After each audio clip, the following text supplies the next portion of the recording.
¿Alguna vez has sentido que algo no está del todo bien? ¿Has sentido que hay algo raro en el ambiente? ¿Que hay algo que no encaja? ¿Como si la realidad estuviera distorsionada o estuvieras en una simulación? A mucha gente le ha pasado y ha compartido sus historias. Así que hoy os traigo más historias de fallos en la Matrix. ¡Feliz Año Nuevo! ¡Wow! Ya estamos a 2026 y estrenamos este año con un vídeo de fallos en la Matrix que sé que a muchas personas os gustan mucho y a mí también me encantan estas historias. Espero que hayáis empezado súper bien el año y que este 2026 esté lleno de vídeos este canal y que me acompañéis.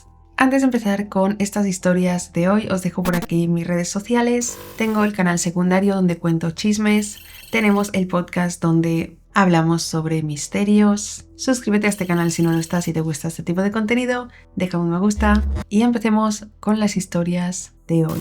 La primera historia de hoy se titula El cajón perdido. Tanto para Noah como para Julia, las protagonistas de esta historia, la siguiente historia se corona como el suceso más extraño y sin explicación que han experimentado en su vida como pareja. Hace unos 17 años, poco después de casarse, fueron a una tienda departamental de Múnich y compraron un precioso escritorio con un cajón enorme, perfecto para el estudio que estaban creando en la tercera habitación de su casa. Ese escritorio de madera oscura era el orgullo de Julia, pues fue prácticamente el primer mueble que compraron juntos. Escribía sobre él, leía y en general le encantaba usarlo y guardar cosas en él. Un año después de comprar el escritorio entraron a robar. El apartamento quedaba en un primer piso, así que para un ladrón fue fácil entrar por la ventana de la habitación que Noah y Julia habían convertido en un estudio. Fue una noche en la que ellos no estaban, afortunadamente, pero la policía les dijo que seguro que habían entrado y salido por la misma ventana. Esto es importante ya que el escritorio y la parte frontal del cajón se rayaron.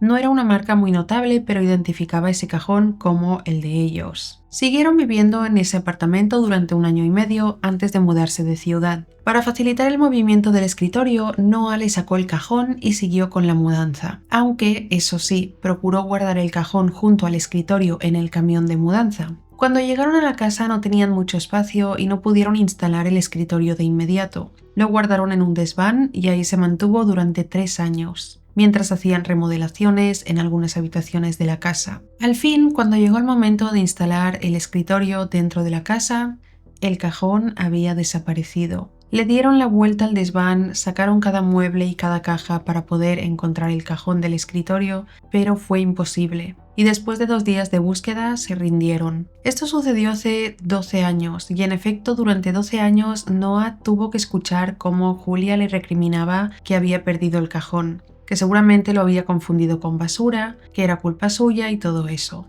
Mientras tanto, Noah repetía en su memoria aquel día como si fuera una película y recordaba con mucha claridad no solo cómo había guardado el cajón en el camión de la mudanza, sino también cómo él mismo había subido el escritorio y el cajón al desván con ayuda de los sujetos de la mudanza. Al final acordaron que alguien lo había robado, pero esa respuesta era poco satisfactoria. ¿Por qué se llevarían un cajón? Al final, la desaparición seguía siendo un misterio para los dos. Un fin de semana cualquiera, poco antes de Navidad, Noah y Julia volvieron a Múnich para pasar unos días de vacaciones con la familia. Era por la mañana, estaban caminando por una calle a pocas calles de donde vivían y de nuevo surgió el tema de ¿qué pasó con el cajón del escritorio? Noah pensó que otra vez Julia le sacaría en cara haberlo perdido, pero dijo, ojalá lo encontráramos algún día. 1 minuto después, apoyado contra la pared de un bloque de apartamentos, había un cajón de madera oscura junto a otro montón de muebles. En Alemania es normal que la gente, si quiere deshacerse de muebles viejos, los deje en la calle, apoyados contra la pared para que la gente se los lleve. Noah y Julia se quedaron mirando el cajón sin creerse la suerte que tenían, pero tras revisarlo por un instante no se quedaron mudos, porque no solo era un cajón similar, sino que era exactamente el mismo cajón.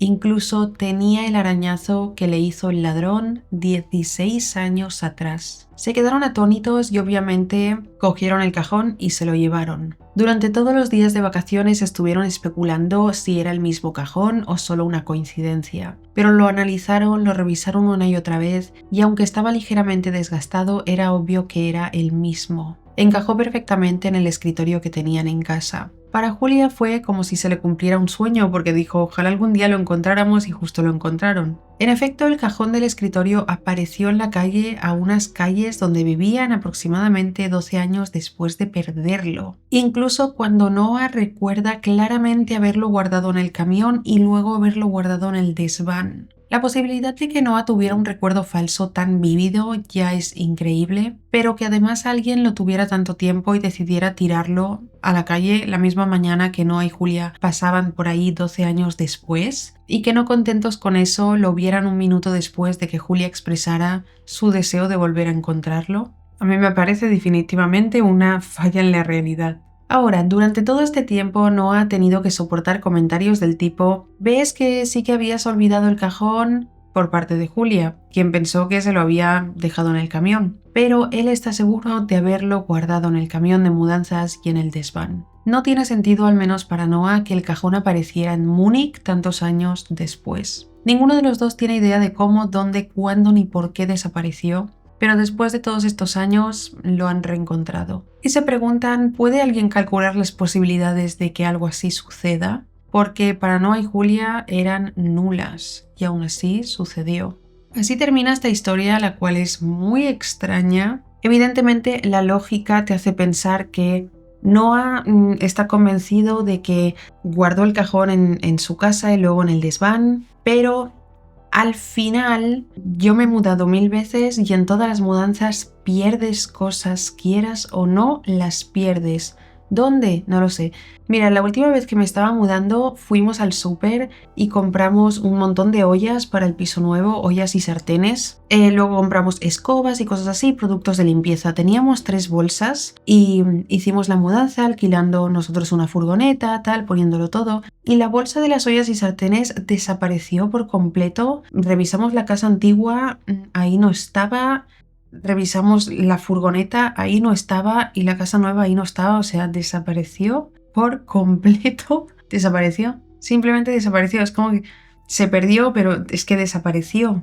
En todas las mudanzas desaparecen cosas, es asombroso. Pero lo que sorprende de esta historia es que lo encontrarán 12 años después. La segunda historia de hoy se titula El gigante de la cocina. Una noche de jueves, William y Victoria estaban sentados en su apartamento viendo MasterChef, como siempre. Era una rutina que tenían por las noches. No tenían hijos ni mascotas, por lo que la casa estaba en completo silencio, salvo por el televisor. Un detalle relevante para esta historia es que Victoria necesita un medicamento para poder dormir, y ya se lo había tomado, por lo que estaban a punto de irse a la cama. Después del episodio hicieron sus comprobaciones habituales, miraron que la puerta estuviera bien cerrada, le pasaron el seguro de las ventanas y todo eso. Victoria ya había entrado en la habitación cuando William terminó, así que él también fue hacia la habitación. William calcula que pasaron solo unos 15 segundos de que se hubiesen acostado cuando los dos escucharon claramente un sonido en la cocina.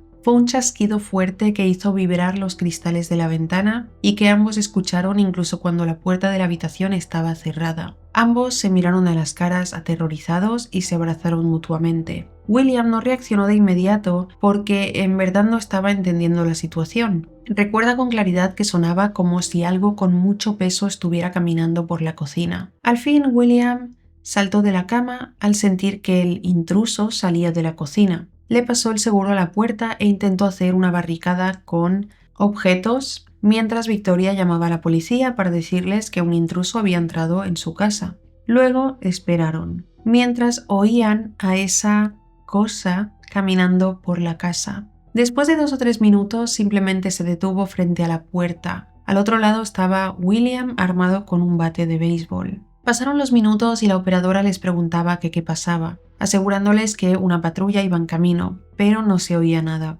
William tuvo un subidón de adrenalina y decidió salir de la habitación y recuperar el control de su casa, revisando eufóricamente todo el apartamento, pero estaba vacío. Unos minutos después llegó la policía y lo ayudaron a revisar, aunque realmente no había muchos lugares donde buscar ya que el apartamento era pequeño. La puerta estaba cerrada, ninguna ventana había sido forzada, no había explicación. Ni William ni Victoria tienen idea de qué pasó esa noche. Les preguntaron a los vecinos si habían escuchado algo, pero no tenían ni idea de lo que hablaban. Y el apartamento de arriba estaba desocupado. Sin duda, el momento más extraño de la vida de los dos. Mucha gente se sentirá identificada con esta historia porque muchas veces en las casas hay sonidos que no tienes ni idea de dónde han venido. La tercera historia de hoy se titula Cielo en baja resolución. A finales del año 2015, un joven al que llamaremos Steven vio algo que le dejó pensando durante semanas si el mundo en el que vivimos, todas las cosas que conocemos e incluso nosotros mismos somos reales. Logró controlar esos pensamientos para poder seguir con su vida, pero incluso a día de hoy, 10 años después, no puede evitar preguntarse qué tan real es todo lo que vemos y sentimos. Era una noche normal de diciembre. Había pasado la Navidad y se acercaba el último día del año. Steven estaba junto a su vecina Lola, sentados en el patio trasero de la casa de ella, mientras miraban el cielo nocturno. Vivían en una zona rural, por lo que la contaminación lumínica era muy escasa y se podían ver las estrellas con mucha claridad. En un momento de la noche vieron un satélite cruzar el cielo, justo al lado de la tercera estrella que bajaba por el asa de la Osa Mayor. Podían distinguirlo claramente por su brillo y luz opaca, que nunca parpadea. Hablaban de cualquier cosa mientras lo seguían con la mirada. Y un segundo después ocurrió lo inexplicable de esta historia. El cielo, que un segundo atrás se veía nítido y despejado, de repente se llenó de píxeles en una zona en concreto, como si alguien lo hubiera manchado con la mano. Era una especie de cuadrado rayado y fluido que se extendía durante kilómetros por el cielo. No duró mucho, solo unos segundos, pero fue como si el cielo hubiese bajado su resolución habitual. Naturalmente, Steven pensó que la vista le había fallado o algo parecido y no quiso decir nada de inmediato. Pero un segundo después de que el cielo regresara a su apariencia habitual, Lola le preguntó en shock si él también había visto eso. La idea de que había visto mal quedó descartada y ambos prefirieron irse al interior de la casa. Hablaron un rato del asunto, pero no consiguieron encontrarle una explicación lógica a ese suceso tan raro. A ambos les gustaba ver el cielo y conocían bastante de eventos meteorológicos raros, pero nunca vieron ni escucharon nada de un evento ni tan siquiera parecido a ese. Y el problema es que cuando las explicaciones lógicas se acaban, solo queda buscar respuestas en lo increíble. Steven comenzó a cuestionarse la realidad de todo. Duraba horas preguntándose si estamos en un mundo creado, si el cielo es lo que parece o incluso si su conciencia es real o solo una simulación. Lola y él siguen en contacto y ninguno pudo asimilar bien qué fue lo que vieron esa noche. Por lo que si alguien tiene idea de qué pudo ser, Steven comenta que estaría muy agradecido de que se lo expliquen. Mirar, yo cuando ha dicho que había visto el cielo así, he pensado que había tenido un aura con migraña, porque yo ahora que tuve una, es literalmente ves pixelado y he pensado que tuvo esto. Pero claro, en el momento que dice que Lola también lo vio, es cuando todo se vuelve extraño. La siguiente historia se titula Me vi morir desde la esquina de la habitación. Este relato sucedió a principios del 2024 y sigue confundiendo a su protagonista Angie hasta el día de hoy. Para ese momento ya estaba en el hospital después de una cirugía de rutina. No era nada del otro mundo, solo le extirparon la vesícula. Me hace gracia, ¿no? Que escriba, no era nada del otro mundo, solo me extirparon la vesícula.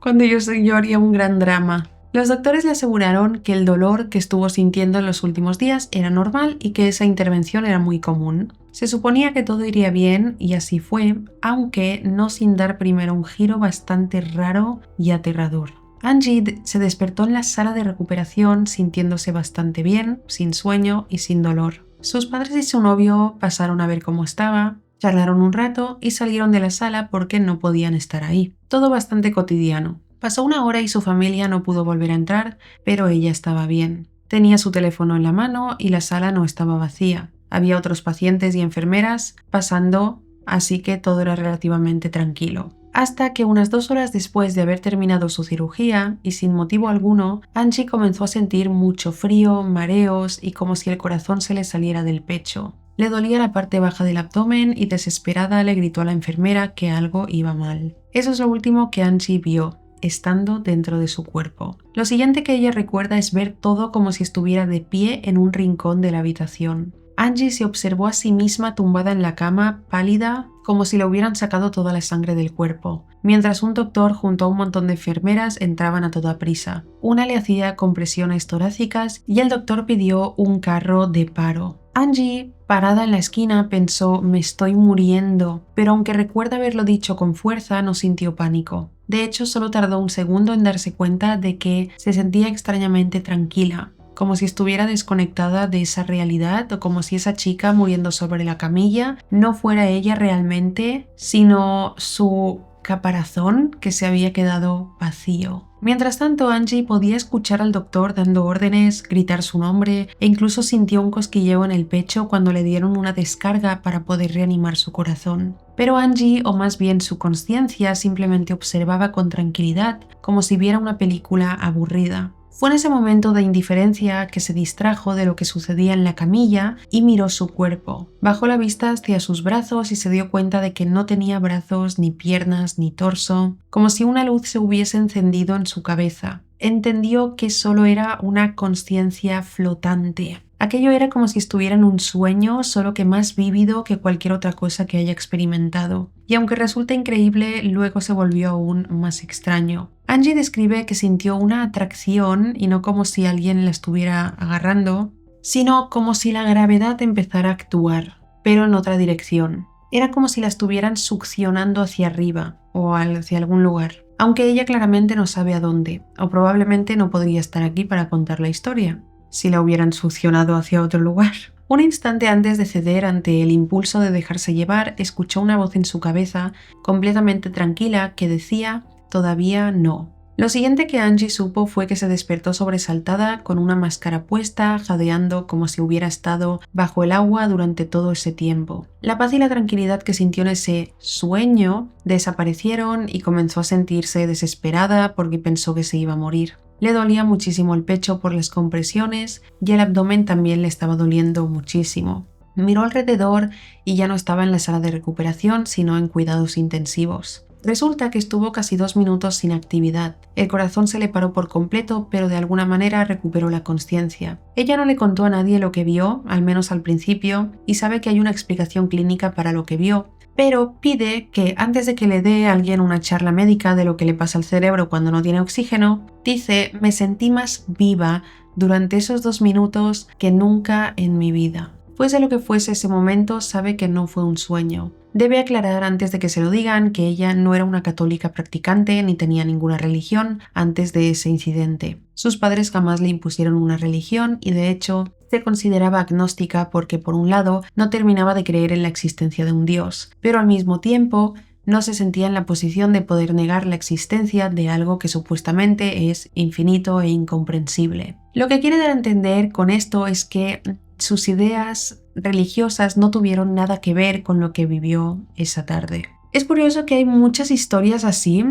Yo tengo una persona muy cercana que le sucedió esto, que tuvo 5 paros cardíacos y durante las 5 veces me contó que salió de su cuerpo. De repente estaba en la esquina viendo cómo le hacían las compresiones y cuando lo reanimaban volvía a su cuerpo, le dio otro paro, volvió a salir, volvió a entrar, volvió a salir, volvió a entrar. Y es curioso cómo estas historias les han sucedido a mucha gente. Algún día podríamos hacer un vídeo de historias de experiencias cercanas a la muerte, porque esta historia que acabo de contar me parece más una experiencia cercana a la muerte que un fallo en la realidad, aunque si nos ponemos a pensar también es un fallo en la realidad porque es rarísimo todo. La quinta historia de hoy se titula «Mi hermana vino a casa», símbolos interrogantes. La mujer que comparte esta historia, Graciela, ha vivido una larga lista de eventos extraños en la casa de sus padres desde que era pequeña. Han sido tantos que admite que muchas veces atribuye lo que escucha o ve a la sugestión y termina restándole importancia. Pero esta anécdota que va a compartir es diferente a las demás y en lugar de tener un tinte paranormal como las otras que ha vivido, es más bien como si la realidad se desdibujara por un instante. Hace algunos años, cuando Graciela todavía vivía en la casa donde vivía en ese entonces, estaba con su madre, una mujer a la que llamaremos Mari, en su habitación cuando escucharon a su hermana Jani llegar a casa. Un punto importante para esta historia es que Jani tenía una rutina casi religiosa cuando llegaba a casa. Estacionaba su coche, abría la valla de acero, abría la puerta y hacía algo que Graciela detestaba: la lanzaba de golpe, la puerta. Luego tiraba las llaves en una pequeña canasta que tenían junto a la puerta y corría hacia el baño. Y por último iba a la habitación de su madre para saludar. Escucharon el coche estacionarse, la valla abrirse, pero Graciela no dijo nada hasta que escuchó la puerta azotarse con fuerza. Ahí ella le dijo a su madre: «Uf, tu hija ya está aquí», molesta por el ruido que hacía con la puerta, haciendo retumbar incluso los vidrios. Sin embargo, pasaron unos minutos y no entraba. Así que Graciela fue a echar un vistazo, porque pensó que quizá las cosas no estaban bien en el baño. Lo primero que llamó la atención de Graciela fue que el perro de Jani la esperaba como siempre afuera del baño, pero la luz estaba apagada y la puerta entreabierta. Graciela se quedó ahí sin oír nada, así que tocó un par de veces mientras le decía en voz alta que ya era hora de dejar de azotar la puerta de la entrada. No hubo respuesta y Graciela se preocupó, así que abrió la puerta y su hermana no estaba ahí. Incluso su perro se asustó ya que entró para el baño y empezó a dar vueltas buscándola. Los perros no hablan, pero Graciela está segura de que si el perro hablara, le habría dicho: «Yo la he visto entrar ahí». Graciela pensó que era algún tipo de broma y que su hermana se estaba escondiendo. Fue a la cocina y luego a la puerta de la casa, pero sus llaves no estaban en la cesta. Siguió caminando y la puerta principal estaba cerrada. Salió y la valla estaba cerrada y además no había rastro del coche de Jani. Graciela volvió al cuarto de su madre completamente confundida y no sabe cómo se vería su cara, pero enseguida su madre se levantó de la cama y le preguntó muy nerviosa que qué pasaba. Se lo contó todo y llamaron a Jani.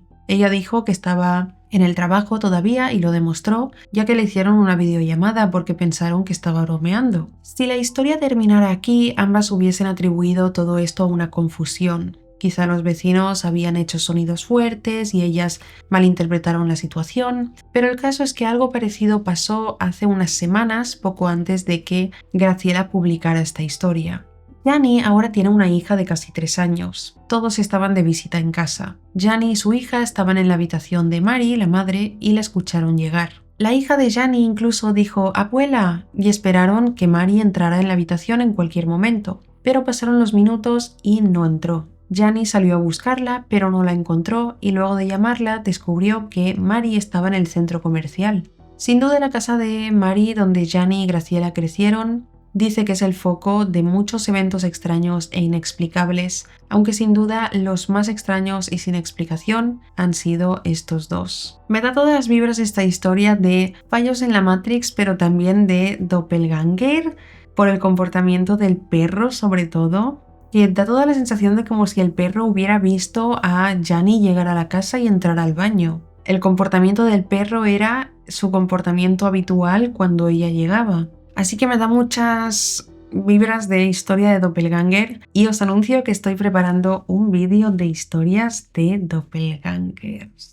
Pasamos con la historia número 6, que se titula El doble de Raúl. Esta historia es muy reciente y le sucedió a una mujer llamada Tina mientras estaba en la cocina por la tarde. Ella llevaba muchos años casada con un hombre al que llamaremos Raúl. Era fin de semana y mientras Tina estaba en la cocina junto a sus 2 hijos, Raúl estaba fuera trabajando en la camioneta en el estacionamiento frente a la puerta del garaje. Justo acababan de meter el almuerzo en el horno cuando Tina escuchó que llamaban a la puerta del garaje. Miró y desde donde estaba notó que tenía el seguro puesto. Naturalmente supuso que era Raúl el que intentaba entrar, aunque le pareció extraño ya que él solía tener su llave, incluso cuando salía al frente de la calle para luego volver a entrar. De todos modos se acercó a la puerta, la abrió y ahí estaba Raúl sonriendo con herramientas en la mano. Y aquí es donde se pone todo raro. Tina esperaba que entrara o que le pidiera algo, al menos que le hablara, pero Raúl solo se quedó ahí parado.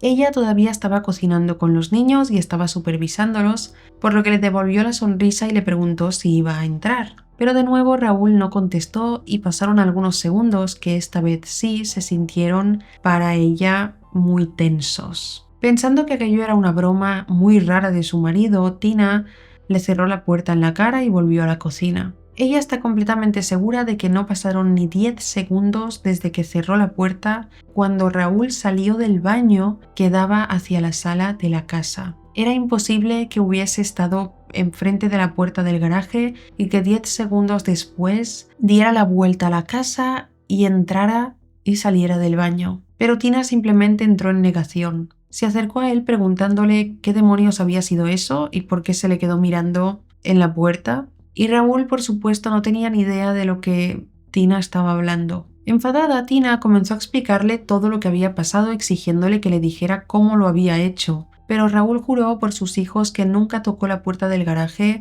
ni mucho menos se quedó parado frente a la puerta con herramientas en la mano, sonriéndole solo a ella. Tina no quiere sonar exagerada, pero explica que ella no entendía cómo era posible que algo así sucediera y simplemente le exigió a su marido que dejara de bromear porque la estaba asustando. Pero él volvió a jurar que nunca hizo eso. Siempre estuvo en el baño. Incluso cayeron en una loca conversación donde Tina le exigió que si él tenía un gemelo idéntico se lo dijera de una vez en lugar de estar haciendo bromas de este tipo. Pero Raúl no tenía ningún gemelo. Los niños de 9 y 7 años aseguraron ellos también haber escuchado que alguien tocaba la puerta, pero no pudieron ver quién era. Así que, salvo que Raúl tenga un gemelo idéntico desconocido o que tenga la habilidad de un jumper de teletransportarse, ni él ni Tina tienen una explicación lógica para lo que pasó. A Tina le gustaría atribuir lo que vio a una alucinación, pero si los niños también escucharon la puerta, eso significa que no todo estuvo en su imaginación. Tampoco tiene historial de enfermedades mentales ni consume ningún medicamento que pueda causarle visiones. Tampoco le había pasado algo así antes y no sabe muy bien qué podría significar. Se pregunta si fue un fallo temporal, un sueño, el doppelganger de Raúl. Tina no sabe cómo explicarlo, pero es la cosa más inquietante que ha vivido. Esta historia también parece de doppelgangers. Pero la metemos en fallos en la Matrix porque también pueden ser como saltos en otras dimensiones. La siguiente historia se titula La escalera del instituto.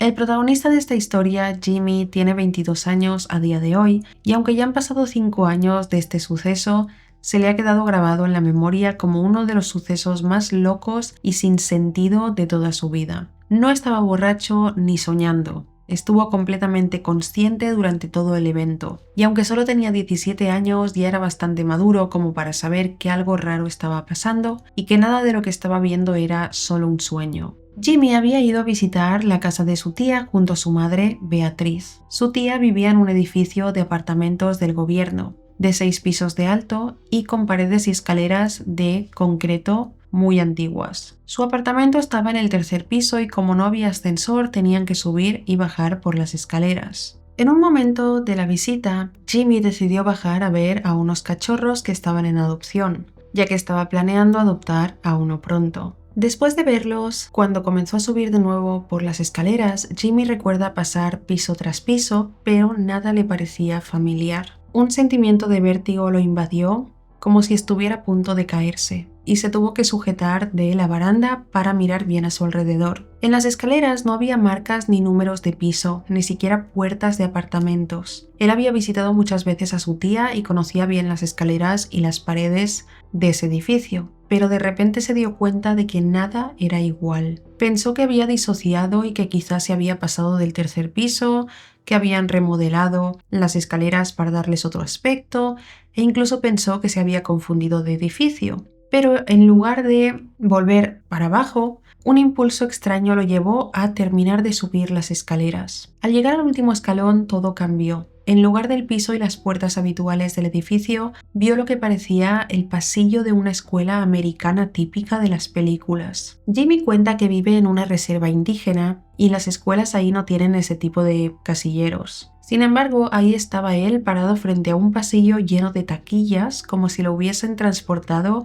a High School Musical. Estaba muy iluminado y había chicos dentro moviéndose como si todo fuera normal. Jimmy se quedó ahí parado en la escalera mirándolos fijamente y preguntándose qué hacían esos chicos ahí y por qué ese viejo edificio tenía algo que parecía tan nuevo. Por un instante pensó que nadie lo veía, pero de repente una joven morena le devolvió la mirada desde el pasillo y lo saludó con la mano. Le sonrió como si Jimmy fuera parte más de aquel grupo de chicos que iba y venía, pero él no respondió. Se quedó paralizado antes de recobrar el valor, darse la vuelta e irse de ahí. Al bajar las escaleras solo tuvo que bajar un piso para que todo volviera a la normalidad. Eran las mismas paredes, de nuevo, la misma distribución de siempre, por lo que no se había confundido de edificio. En cuanto bajó otro piso, había llegado de nuevo al pasillo donde estaba el apartamento de su tía. Entró a la casa y le preguntaron de inmediato por qué había tardado tanto. ¿Os imagináis que la respuesta hubiera sido nada? He ido a otra dimensión y he vuelto. Ya me he cansado de estar ahí. Jimmy no había tardado en realidad más de 10 minutos, así que se disculpó confundido y les dijo que había olvidado algo y volvió a salir. Subió corriendo las escaleras, pero no encontró ni el pasillo con las taquillas ni a ninguno de los adolescentes que lo llenaban. Al regresar al apartamento le preguntó a su tía cuánto había tardado y le aseguraron que más de media hora. Jimmy tenía confianza en su tía y le preguntó si había alguna escuela cerca o si el edificio tenía algún tipo de sección renovada. La respuesta fue un evidente no, y tras escuchar la experiencia de Jimmy, no lo tomaron por loco, pero todos asumieron que estaba soñando despierto. Sin embargo, Jimmy sabe que no fue así, que no fue un sueño ni una alucinación. Él estaba bien despierto y todo fue muy real. La iluminación, las paredes, la chica, la forma en que lo saludó, todo era en extremo vívido y detallado. Jimmy ha tenido sueños lúcidos e incluso ha tenido alucinación, pero lo que vivió ese día no se pareció en nada a esas otras experiencias. Tras darle vueltas durante mucho tiempo, Jimmy describe lo que sintió como si se deslizara hacia otra versión de la realidad. ¿Cómo es esto posible? No tiene ni idea, pero sucedió y no lo ha olvidado desde entonces. La siguiente historia se titula 6 tazones de ramen. Marlene, quien comparte esta historia, nunca había tenido experiencias tan raras como esta. Algunas veces había escuchado algo extraño en su casa o sentía que alguien la miraba y al darse la vuelta no había nadie, pero esta historia es totalmente diferente. Tan sorprendente fue lo que sucedió que su marido, Harry, el hombre más escéptico del mundo, no pudo encontrarle una explicación. Era una noche de semana como cualquier otra y Marlene estaba a punto de servir la cena, ramen casero. Mientras se preparaba para servir en los tazones de ramen, notó que tenía 6 de esos tazones en particular en el armario. Suena normal, ¿no? Bueno, Marlene lo describe como uno de los momentos más extraños y confusos de toda su vida, ya que ella y Harry habían comprado ese juego de tazones 5 años atrás en Target y era un juego de 4 tazones, no 6. Como si no fuera suficientemente raro que hubiese 6 tazones en el armario, hay que señalar un detalle y es que ellos habían roto uno de los tazones 2 años atrás, así que solo tenían 3 tazones. O eso podría jurar Marlene por lo más sagrado. Ahora había 3 tazones de más. Marlene cerró y abrió el armario pensando que estaba viendo mal, antes de gritarle a Harry preguntándole si tenían 3 tazones de ramen o 6. Una pregunta rara que incluso lo hizo ir a la cocina para asegurarse de que la había escuchado bien. Juntos en la cocina sacaron los tazones del armario y los vieron juntos. En efecto eran 6. Pudieron haberse quedado ahí durante horas discutiendo sobre cómo habían llegado esos 3 tazones de más ahí, si acaso uno de los dos le estaba jugando una broma al otro o algo así, pero al final decidieron cenar antes de que se enfriara el ramen. Tomaron 2 tazones, sirvieron el ramen, tomaron un tercer tazón para poner el pan de ajo, se dirigieron a la mesa y empezaron a comer. Disfrutaron de su cena y cuando volvieron a la cocina para lavar los tazones, a Harry, que no es ni ha sido jamás un hombre torpe, se le resbalaron los tazones en el fregadero. 3 tazones sobraban y 3 tazones se rompieron en ese mismo instante. Ambos se miraron incrédulos ante la situación. Había vuelto a tener 3 tazones en cuestión de 1 hora. Y pensaron, ¿acaso el universo se dio cuenta de que había cometido un error y lo acomodó de una forma sutil, haciendo que a él se le rompieran 3 tazones? Ninguno de los dos lo sabe, pero luego de preguntarle a cada familiar y amigo si ellos habían dejado en su casa tazones de ramen, nadie confesó haberles hecho ese regalo y la situación se quedó en un completo misterio. La siguiente historia se titula Gasolinera del futuro. En febrero de 2022, Susana conducía por el medio oeste de Estados Unidos. Por cuestiones de trabajo solía viajar por la carretera con mucha frecuencia, aunque todavía no estaba acostumbrada a aquella ruta. Se acercaba lentamente a las afueras de una ciudad grande de Ohio, alrededor de las 2 de la madrugada. El viaje había sido agradable y muy tranquilo hasta entonces, pero ya se había quedado sin cigarrillos, casi sin gasolina y todavía le quedaban unas 3 horas para llegar a casa. Google Maps indicaba que la siguiente gasolinera abierta estaba cerca. Al parecer, era un centro de viajes al otro lado de la ciudad. El coche indicaba que apenas tenía gasolina para llegar, así que intentó conducir con la mayor precaución posible para no tener que llamar a una grúa que lo remolcara. Fue entonces cuando Susana logró ver una gasolinera Speedway en las cercanías, con su cartel bastante brillante iluminando la carretera, indicando que estaba abierta. Ella no sabe por qué Google Maps no le había indicado la existencia de esa gasolinera, pero agradeció tenerla a mano. Salió de la autopista y fue a repostar. Al llegar se dio cuenta de que era el único coche ahí. El surtidor no aceptaba su tarjeta de crédito y le daba un error cada vez que marcaba su código postal. Susana no quiso pensar que había algo raro con su tarjeta y asumió que el lector de tarjetas estaba roto o algo así. Entró a pagar la gasolina y además para comprar una caja de cigarros. Y aquí es donde debe admitir que empezaron las cosas extrañas, ya que el cajero la recibió con una sonrisa muy familiar y le preguntó qué tal estaba. Susana asumió que estaba siendo cortés o que quizá la había confundido con alguien que conocía, pero cuando le pidió una caja de cigarros, el cajero le dijo en tono de broma: ¿En serio, Susana? Pensé que lo dejabas. Susana se quedó fría al escuchar esto y le preguntó avergonzada si se conocían.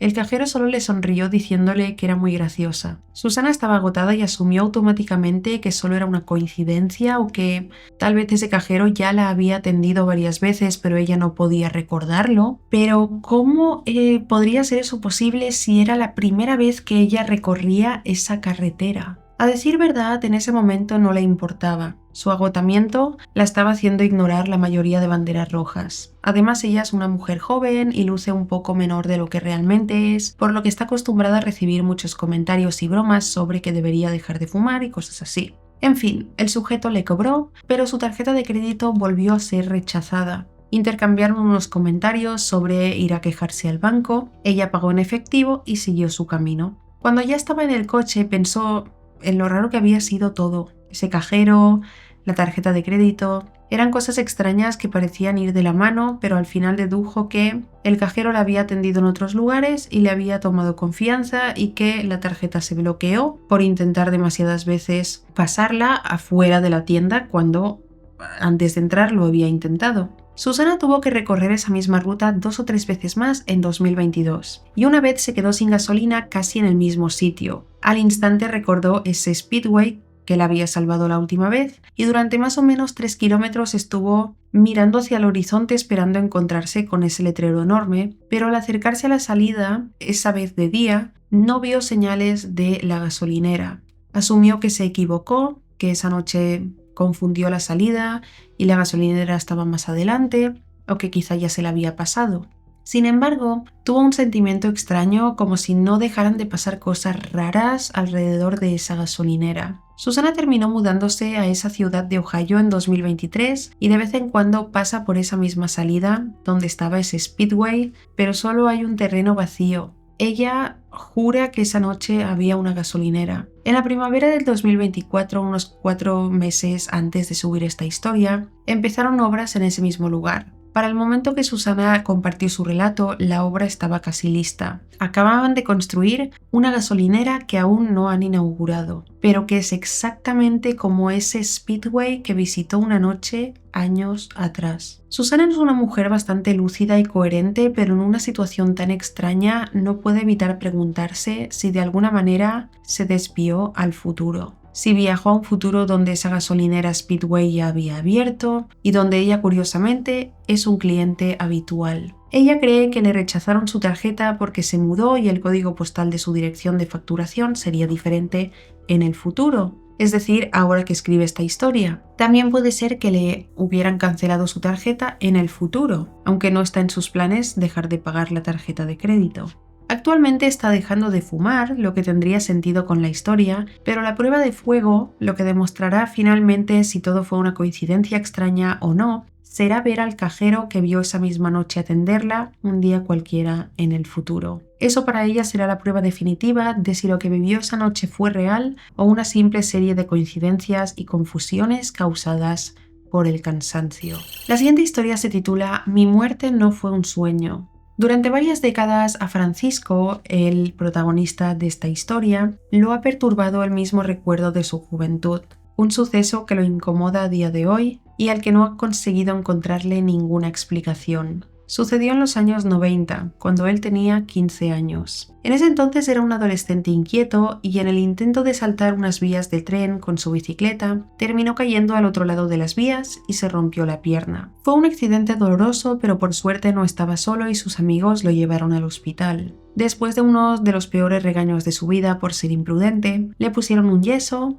que le llegaba desde los dedos del pie hasta el muslo. Tendría que llevarlo durante más de un mes. Así llegamos al día del suceso más extraño de su vida. Francisco acababa de acostarse en su cama. Estaba anocheciendo y sus padres habían salido a una fiesta. Era difícil moverse con el yeso, por lo que le molestó mucho darse cuenta, luego de acostarse, de que tenía ganas de ir al baño. Se levantó y al volver a la habitación tropezó con algo y se fue completamente hacia adelante. No pudo evitar caer, ya que tenía los brazos enredados con las muletas. En ese momento, lo que hubiese sido como cualquier otra caída se volvió algo de vida o muerte, ya que su frente iba a chocar directamente con la esquina de su escritorio de fórmica, que para quien no lo sepa puede ser un material bastante duro y muy afilado. Francisco sabía que estaba cayendo fuerte y rápido, no podía evitar su caída ni con las manos ni con las piernas, y de repente, aunque nadie lo crea, sintió como si el tiempo se ralentizara con suavidad. Estaba a punto de recibir un golpe directo y durísimo en la frente contra la esquina del escritorio,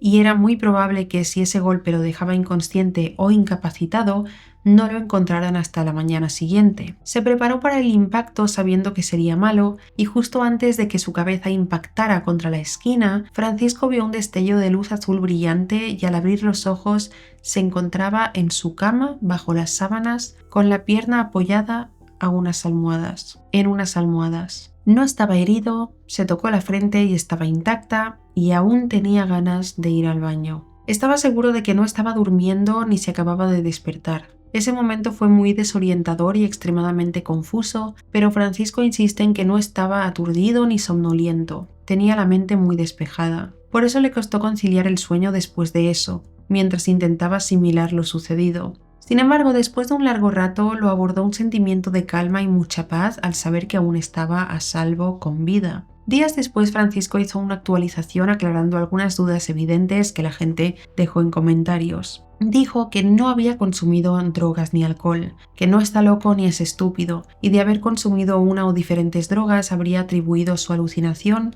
a las sustancias en lugar de pensar en una respuesta sobrenatural. Tampoco estaba tomando medicamentos para el dolor, simplemente no tiene explicación lógica y si alguien tiene alguna idea de qué sea, y simplemente no tiene explicación lógica. Y dice que si alguien tiene alguna idea que no sea decir que estaba drogado porque no lo estaba, es todo oídos. Pues esta es como varias historias que ya hemos visto en estos vídeos de fallos en la Matrix, en las que las personas mueren o van a morir y de repente es como si se rebobinara el tiempo y vuelven al principio antes de hacer determinadas cosas antes de morir, como si se hubiera rebobinado la realidad. O como si hubieran muerto en otra dimensión, o hubieran muerto en la dimensión actual y hubieran vuelto a otra. No lo sé, solo sabemos que son experiencias muy extrañas. La penúltima historia de hoy se titula Desde entonces no me gustan los espejos. Por el año 2017, una joven a la que llamaremos Solen vivía en una ciudad de la costa este de los Estados Unidos. En aquellos años acababa de cumplir sus 20s y era muy común para ella ir a todas las discotecas de la ciudad con sus amigas de la universidad.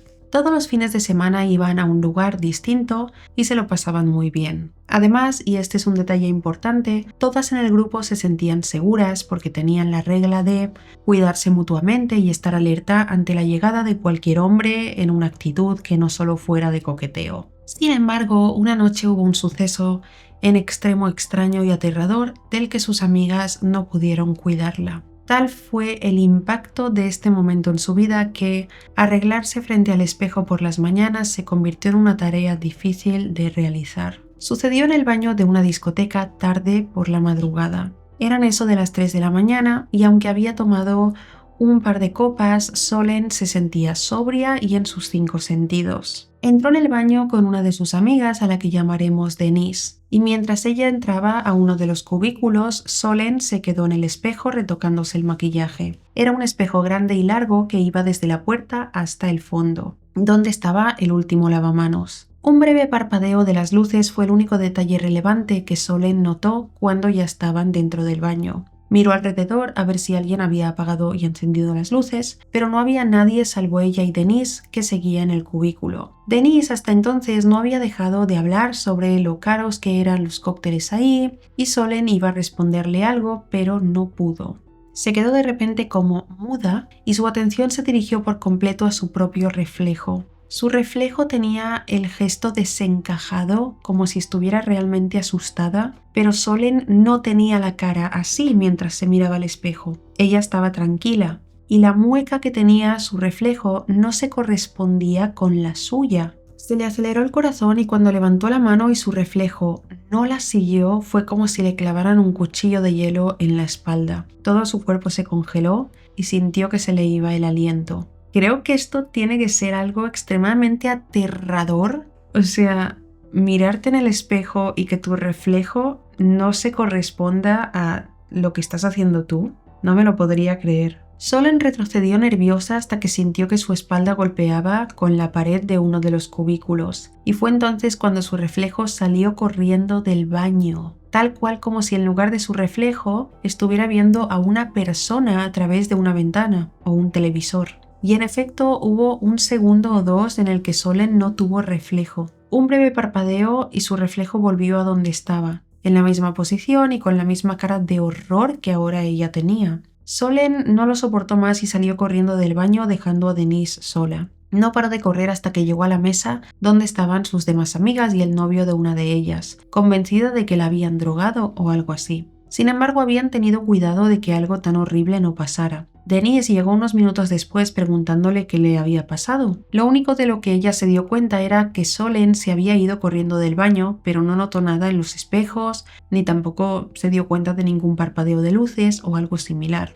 Al final decidieron irse de esa discoteca y pasar el resto de la noche en la casa de una de las chicas. Solen estaba ansiosa e inquieta, pero nada que no pudiera atribuirse a los nervios de haber visto algo que no era posible. Ella volvió a explicar su historia y describió con detalle cómo vio a su reflejo moviéndose por cuenta propia y actuando con miedo como si fuera Solen y no su reflejo la que estaba rompiendo su papel. Todas intentaron buscarle un sentido pensando en espejos falsos y cosas por el estilo, pero al final todas, incluso Solen, llegaron a la conclusión de que alguien había drogado a Solen con alguna droga alucinógena en la discoteca. De lo contrario, no tenían ni idea de cómo algo así era posible. A la mañana siguiente, Solen fue a hacerse una prueba toxicológica para saber si había ingerido algún tipo de sustancia alucinógena, pero más allá del alcohol en su sangre no había ninguna droga o medicamento que justificara lo que vio. Estaba deseando con todas sus fuerzas que encontraran algo, pero el resultado de la prueba la obligó a enfrentarse a una posibilidad que ella no estaba dispuesta a aceptar. Y es que lo que vio esa noche en el baño de la discoteca fue real. Luego de revivir una y otra vez ese momento en su memoria, ella sabe que lo que vio fue algo real